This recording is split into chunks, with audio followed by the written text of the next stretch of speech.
Hola, ¿qué tal? ¿Cómo estáis? ¿Cómo va todo? Bienvenidos a mi canal de YouTube de nuevo. Me entra la risa ahora haciendo la coletilla porque a la mañana me ha venido mi hijo y me ha dicho haz lo que dices en YouTube. Y le he hecho la coletilla y se empezó a reír. Me decía, eres muy gracioso. Y bueno, pues ahí, ahora que lo he dicho me he acordado. Bueno, vengo con un vídeo que os lo dije en el último vídeo, os lo comenté que iba a empezar y iba a arrancar otra vez. Vengo con un vídeo de los aprendizajes de los entrenadores de primera división que comenzamos el año pasado. Lo primero, para los que visteis ya sabéis, pero para los que no seguisteis en aquel momento, son vídeos sobre temas de liderazgo, temas de gestión de equipos, inspiradores, motivadores, de lo que trata el canal. No vamos a hablar ni de tácticas, ni de técnicas, ni de sistema que utiliza, ni nada de eso. Como solemos hacer, haremos una pequeña entradilla de la historia del entrenador, si viene el mundo del fútbol, hablar un poco de su currículum como jugador, y luego contar un poco el entrenador y compartir 3-4 pinceladas de cómo puede ser como entrenador o cómo leemos como entrenador. En algunos casos, pues de los libros que hemos podido leer, de las entrevistas que le hemos podido ver. En algún caso también os dije que tenía algo más de información porque puede haber jugadores que hayan compartido con ellos. En ningún caso voy a transgredir la confidencialidad ni contar ejemplos o detalles de cosas que me han podido contar. Y luego también, bueno, pues comentar que al final en todo esto no hay ni blancos ni negros, ¿no? Siempre suele haber grisáceos, ¿no? Y hay veces que cuando cuentas cosas de alguien, dice, pues aquí no fue así, o igual ve a un jugador y dice, pues para nada fue así. Bueno, estamos hablando de una manera general, de dar unas pinceladas generales de cómo lo vemos como gestores de equipos, como líderes, que traemos al final ese aprendizaje. Bueno, el año pasado hablamos de, pues casi todos fuimos siguiendo un poco el orden clasificatorio, aunque luego nos saltamos alguna cosa.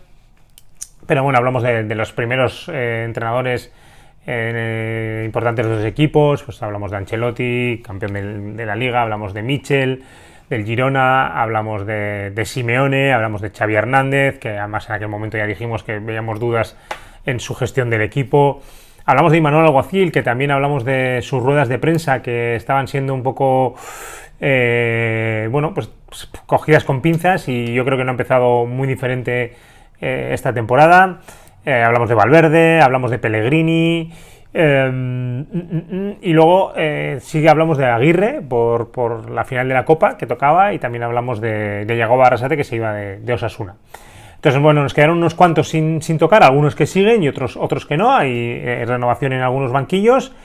Y bueno, vamos a ir hablando. Yo creo que hay gente muy interesante. Por ejemplo, tenemos un entrenador nuevo en el Barça, que es Hansi Flick, que, bueno, lo dejaremos para un poco más adelante, a ver si conseguimos un poco más de información, porque no hay tanta información a nivel de España de él, pero bueno, a ver si podemos conseguir más información. Y sí que os voy a traer un entrenador que yo creo que arrancamos esta temporada con un entrenador que lleva muchísimos años, muy reconocido, y que, bueno, pues que yo creo que es uno de los entrenadores potentes de la actual liga. Y es Marcelino García Toral, actual entrenador del Villarreal, así que vamos a hablar de él. Enseguida vamos a por ello.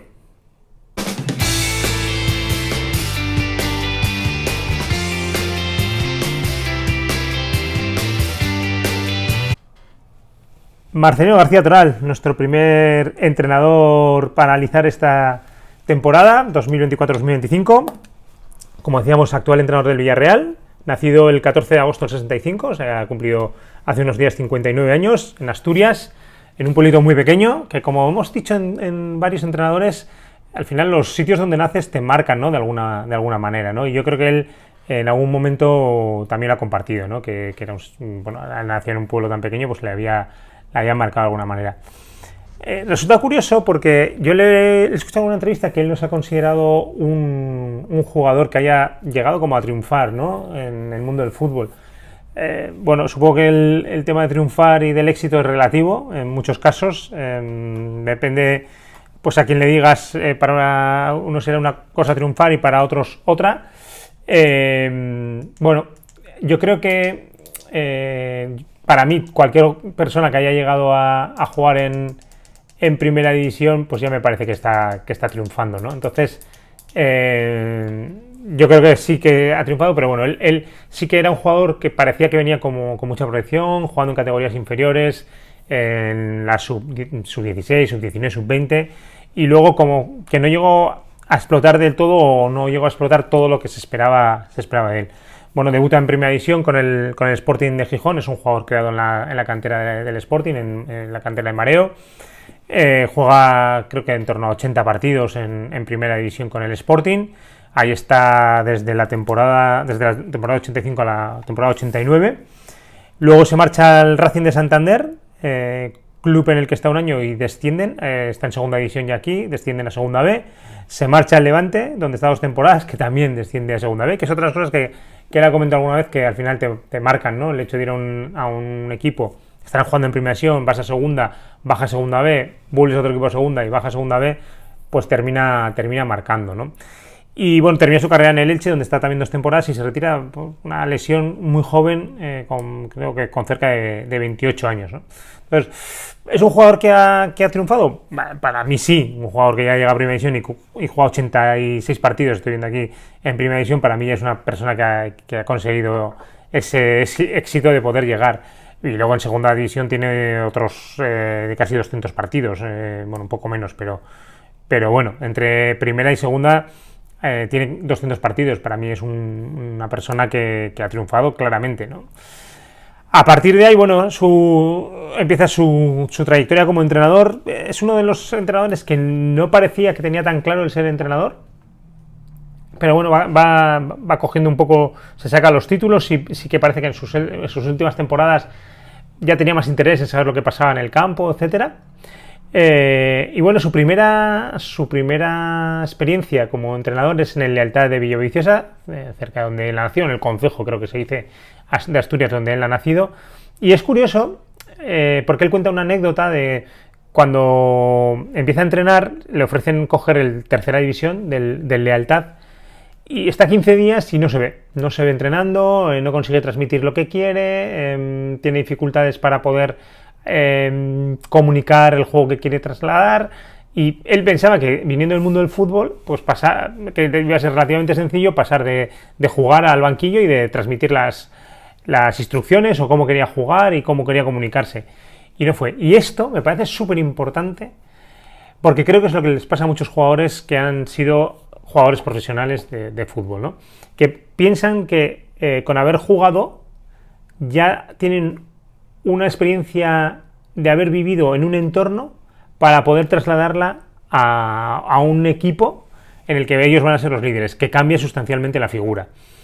Y creo que esa pérdida de perspectiva es lo que pasa en algunas veces que les lleva a no encajar bien en los equipos o a no conseguir dar con la tecla. Y esto me recuerda un poco a lo de como andamos con Xavi Hernández, que al final, por muy bueno que seas como jugador, por mucho que sepas de táctica, como no sepas transmitir eso y no haya una conexión donde encuentres las teclas de comunicarte con un grupo que puedas convertirlo en un equipo, las dificultades son grandes y eso no es tan sencillo.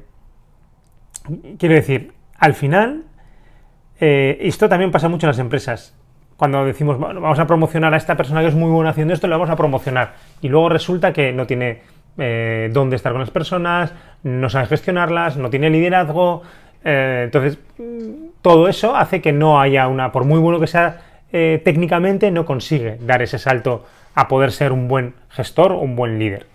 Ya sé que son cosas diferentes, pero bueno, por que nos entendamos. Entonces, él, Marcelino, volviendo un poco al caso Marcelino, se da cuenta de que él en ese momento no está preparado y da un paso para atrás y coge al juvenil del Lealtad.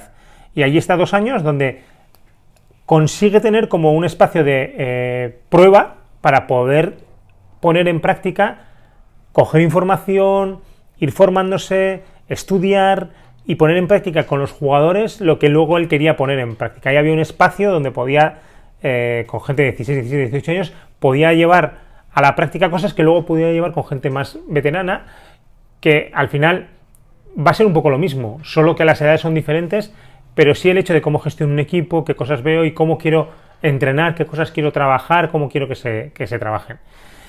Entonces, bueno, es un entrenador con un poco admiración por Arrigo Sacchi y por Benítez, gente muy metodológica, que bueno, tiene un poco que ver también con esto que acabamos de comentar.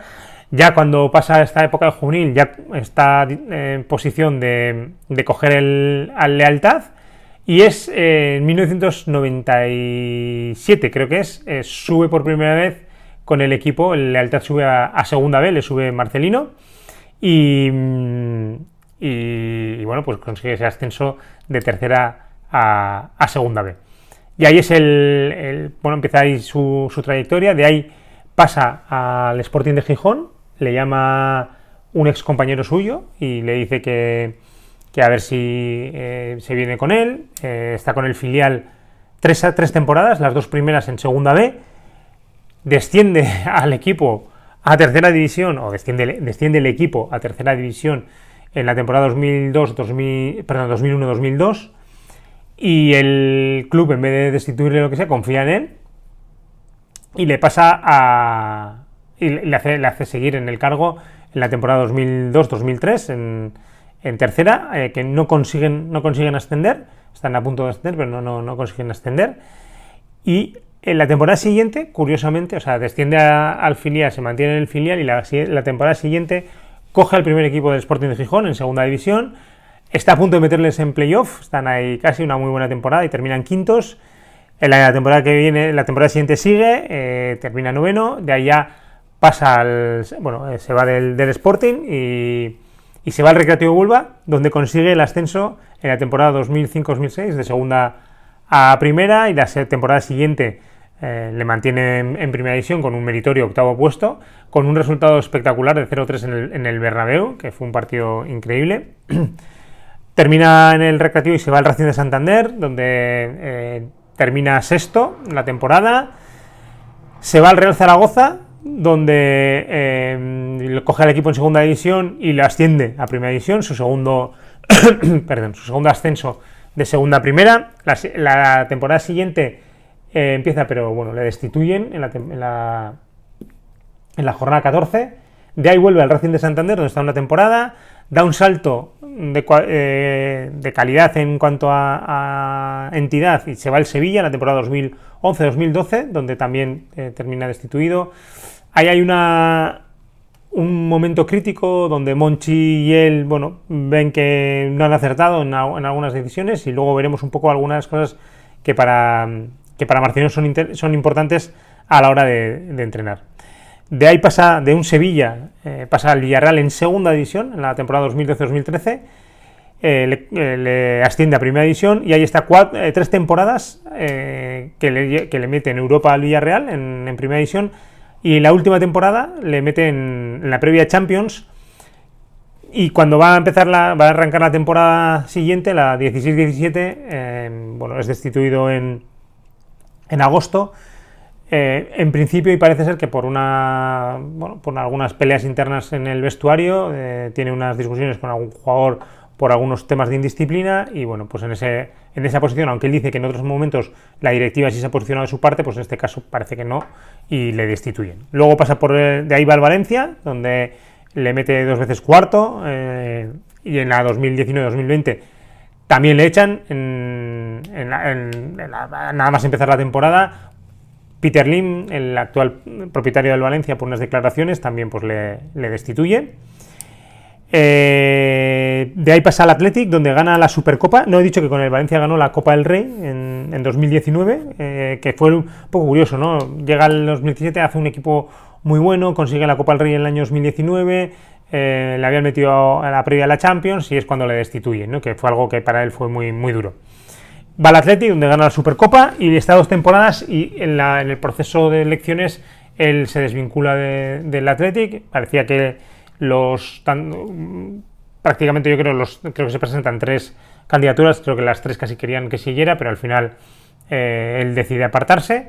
De ahí se va al Olympique de Marsella, donde vive una cosa rocambolesca, que empieza la liga con 5 partidos, 2 victorias y 3 derrotas, y se va porque la presión de los ultras, el Marsella, es insostenible, y lo deja. Y de ahí vuelve al Villarreal el año pasado, donde coge al equipo en una situación, bueno, pues complicada, le sitúa octavo con una segunda vuelta espectacular que casi le mete en puestos europeos, y arranca esta temporada en el Villarreal.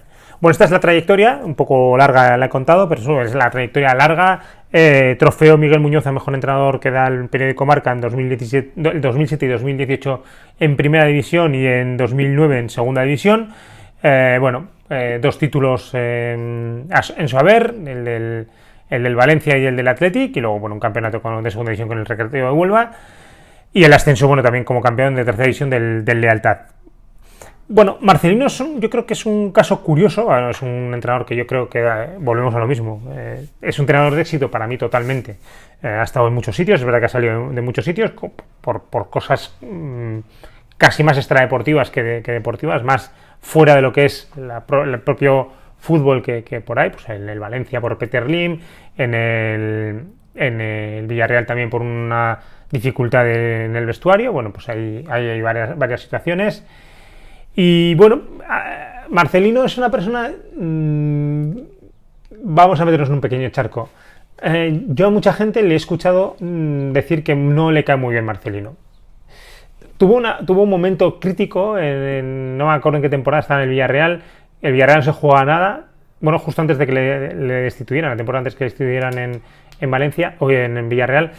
Tuvo un tema porque jugaban contra el Sporting de Gijón, el Sporting se jugaba la permanencia y el Villarreal no se jugaba nada. Él dijo que quería que se salvase el Sporting. Aquel partido, el Villarreal, el rendimiento que da es bastante pobre y bueno, hubo muchas críticas sobre hasta qué punto Marcelino, bueno, pues había influido en esa situación. Es más, luego el director deportivo, el vicepresidente del Villarreal, dice que una parte de la decisión que se tomó pues venía un poco influenciada por aquí, ¿no? Aunque luego estaba el tema del vestuario, etcétera, etcétera.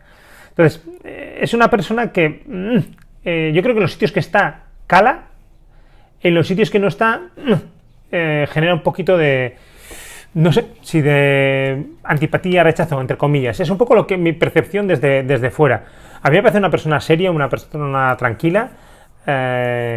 Luego es verdad que se transforma y ahora veremos un poco que esa transformación que tiene luego en el banquillo, que también él ha reconocido, que reconoció que cuando empezaba a entrenar en el Lealtad, pues veía eso, ¿no? Que fuera del campo era una persona muy tranquila, muy analítica, muy sosegada, muy reflexiva, y sin embargo cuando empezaba el entrenamiento era como una explosión, ¿no? Entonces esa especie de carácter ha tenido que también trabajarlo. Bueno, dicho esto, ¿con qué me quedo yo con Marcelino y cuál creo que es un poco sus rasgos característicos, ¿no? Yo creo que hay un rasgo característico que se ve, que es la pasión que tiene a la hora de transmitir, a la hora de entrenar, cuando mete un gol en el equipo, y a él sí le he oído decir que al final esa transmisión tiene que llegar al jugador, ¿no? El jugador tiene que ver que el entrenador siente pasión, que necesita transmitir lo que siente, y que es más, que si el jugador ve que lo que le estás transmitiendo no es lo que sientes, lo calan enseguida, ¿no? No se dejan engañar tan fácil, ¿no? Entonces, este factor que es el de la pasión, yo creo que lo hemos visto ya en varios entrenadores, ¿no? Hemos hablado de Guardiola, hemos hablado de Simeone, hemos hablado de Xabi Alonso. Ese punto de pasión que se transmite, que creo que es fundamental en cualquier ámbito de la vida y en este también. Ese sería el primer punto que creo que define bien a Marcelino. El segundo, esto ya vuelvo a decir que creo que es un poco general, ¿eh? Yo lo que veo y lo que siento. Creo que genera muy buenas relaciones de confianza en sus equipos. O sea, me parece que es un entrenador cercano con el jugador, que le dice las cosas claras, que esto también lo dijo él, que pueden decir que es un mejor entrenador o un peor entrenador, o que en esto falla más o en esto más, pero que cree que no va a haber ningún jugador que diga que Marcelino le ha engañado. Y yo creo que eso es fundamental, ¿no? Generar esa relación de confianza en el equipo para que, bueno, pues el grupo se sienta que de verdad hay eso, con sus pros y sus contras, con sus fortalezas y sus áreas de mejora, ¿no?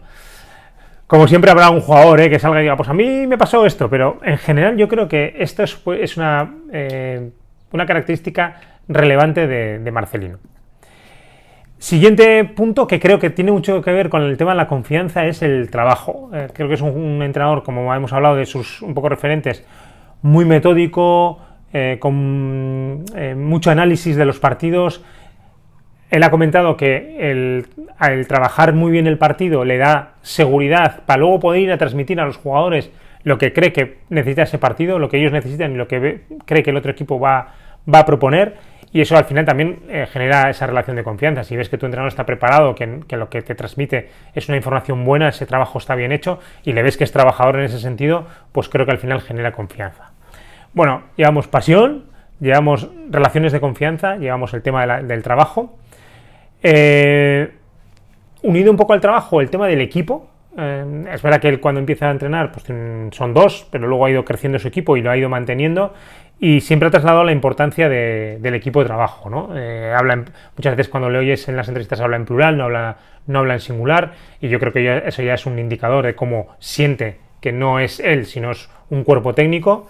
Él siempre ha trasladado que necesita ese respaldo y ese apoyo para poder conseguir los éxitos que está consiguiendo, y esto es un poco lo que siempre hablamos, ¿no? El tema de si quieres llegar rápido, vete solo; si quieres llegar lejos, vete acompañado, ¿no? Pues bueno, esto es un poco lo mismo, ¿no? El tema de la importancia de tener un equipo de trabajo en el que te puedas apoyar y el que te pueda apoyar en momentos críticos, porque al final, como hemos hablado muchas veces, el tema del entrenador principal, directores, gerentes, puestos de responsabilidad, pues tienen un punto de soledad que necesitan en momentos determinados tener ese acompañamiento. Metería luego la disciplina de exigencia. Siempre se ha dicho que es un entrenador, volvemos un poco a los referentes que tiene, tanto Arrigo Sacchi como Benítez, un entrenador con mucha disciplina y mucha exigencia. Ahí tenemos, bueno, el ejemplo de la situación del Villarreal, tiene que ver mucho con el tema de la disciplina. Yo creo que es un tema que lo ha llevado mucho a rajatabla. Él decía que desde muy joven él se cuidaba mucho en el tema futbolístico cuando él era jugador, y que, bueno, pues que él también eso lo ha llevado o lo ha extrapolado a su parte de entrenador. Y luego la última parte, que lo he oído en diferentes momentos por las situaciones que ha vivido, porque ha vivido, empezando por la última que vivió en Marsella, el tema de Valencia, el tema del Villarreal, también Zaragoza tuvo momentos críticos, en Santander también. El tema de cómo aprendes de cada momento crítico que has vivido, ¿no? Sacar aprendizajes de esos momentos. Claro que son malos momentos, pero al final son si aprendes de ellos, son los aprendizajes que te van construyendo en esa nueva visión. Entonces, yo creo que estos puntos son los que definen un poco el liderazgo y la gestión de Marcelino García Toral. La pasión, el generar relaciones de confianza, el trabajo, el analizar bien los partidos y dar seguridad a los jugadores a la hora de prepararse para los partidos, el tema de tener un equipo de trabajo, hablar en plural y ser una unidad de trabajo, el tema de la disciplina y la exigencia, que va unido un poco al tema del trabajo, y los aprendizajes en momentos críticos. Bueno, este es un poco el análisis que hacemos de Marcelino. Ya digo, yo creo que es una persona que desde la lejanía puede generar cierto rechazo, entre comillas, pero en la medida que te acercas, yo creo que es una persona de estas que decimos serias, trabajadora, que además consigue resultados y que igual no tiene tantos fuegos artificiales, y sin embargo sí tiene mucha tralla, ¿no? en lo que es la explosión, ¿no? Bueno, seguiremos, pronto traeremos más entrenadores. Este vídeo la verdad es que me ha salido un poquito más largo de lo que pensaba, pero bueno, espero que si os ha gustado darle me gusta, si no estáis suscritos, suscribiros. Ahí vamos poquito a poquito escalando hacia nuevas cotas en suscriptores. Ya digo que al final ayuda mucho. Y nada, lo dicho, pronto venimos con más vídeos. Tengo algunas lecturas, llevo unos cuantos, os he comentado, llevo algunos cuantos vídeos, algunos cuantos libros arrancados, y creo que algunos podré terminarlos ahora en agosto y os los traeré. Tengo algunos otros libros, pero no son de la temática que seguimos. No me enrollo más. Seguimos, pronto más vídeos. Hasta pronto, cuidaros. Chao.